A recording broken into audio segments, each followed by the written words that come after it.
Well, a new social media trend called Bare Minimum Monday has workers doing the very least on the first day of the week and talking about it online. Could that have a downside, though? Our next guest is an author and career coach who helps women navigate job changes. You might be surprised by what she has to say today. Let's welcome Elizabeth Pearson. Elizabeth, thanks for joining us today. Thanks for having me back, Tracy. So tell us, okay, what is Bare Minimum Monday? I have to admit, this was the first time I had heard about it. So just tell me and tell our viewers out there, what is it? It can be very tempting. It's really to kind of like do the bare minimum to get by, check the major priority boxes, but it's really in this effort to preserve your mindset and really make sure that you're in a healthy headspace for the rest of the week. But there are some pitfalls, so I'm excited to talk through them. Okay, yeah, I would assume Bare Minimum Mondays maybe came out of Sunday Scaries, which we've heard of before, but could this do more harm to our careers than we might think it could? Yeah, I Mm, think so. mm. I work with a lot of people who are in the C-suite, so a lot of times they're managing the people who might be taking bare minimum Mondays.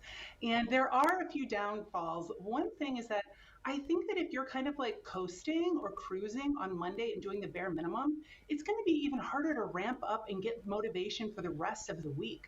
Monday is really the day where we should feel the most rested. And yes, you might have Sunday scaries, but usually if you wake up and you do a really healthy morning routine, you should have your peak energy on Monday. So I think it's the time when you can be actually the most productive. I would agree. I mean, you want to go into Monday kind of with a bang. You want to get a lot of things done, feel accomplished, so you don't kind of leave it for the end of the week or you feel like you're behind right off the bat. And what can we do to create a more positive outlook maybe on the work week starting with that Monday?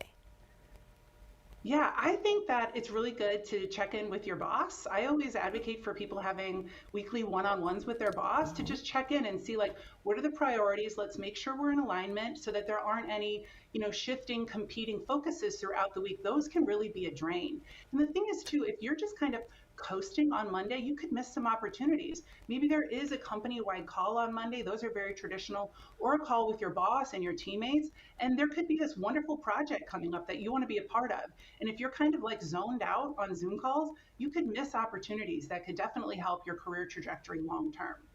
I love that. And I love what you said about having one-on-ones with your boss. I think that's so important for whatever field you're in. That is so important to have that face time and understand what goals they have for Yeah. you, what goals you have for them, that sort of thing. Overall, Elizabeth, how do we balance, kind of the self-care that we need for ourselves with our work obligations? How do we kind of balance that? I think healthy boundaries, Tracy. I think it's always okay to go back and renegotiate your boundaries with your boss and your colleagues. So if there's somebody on your team who's slacking you or teamsing you or texting you really late on, work nights, I think it's okay to say, in the past I made the mistake of accepting these, but right now, this is not something that I'm willing to do anymore. So I can give you my full attention on Mondays and every other day of the week. And I'm really going to focus and prioritize my time to be able to execute these projects. But I'm not going to be available on the weekends and at night. And I think once you start having really healthy but firm boundaries, people will start respecting them. And that can actually help you in your career because it doesn't make it seem like you're just running and answering any little whim that somebody has. It really can make you come from a place of strength. So I always say prioritizing your self care starts with boundaries. Oh, I like all of that. That you are speaking to me with all of that. And any other tips for just kind of, not doing the bare minimum maybe on Monday, but kind of easing into that Monday so you're not so frightened of it Sunday night. You don't get the Sunday scaries. What can we do to make Monday more of a, yay, it's Monday? Well, I always treat myself. I mean, I don't know about everybody else, but I'm getting the $6 coffee that I want. I'm treating myself with a workout or a meditation in the morning. And I know a lot of people can say, I don't have time for that stuff, but I really think that is something that will fill the cup, right? This is something that's going to generate energy and motivation for you.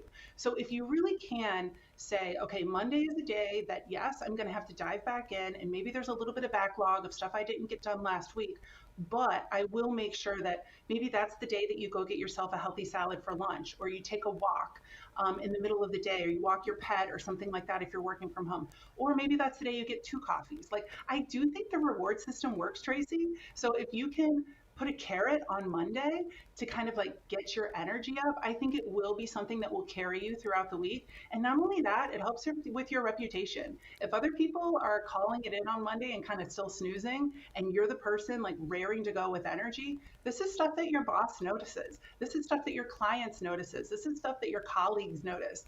And overall, I think that if you're doing more when other people are dialing it back, it's a recipe for career success. I love all of that, and you just made my Monday that much better, Elizabeth. Thank you so much. You can find out more by going to elizabethpearson.com.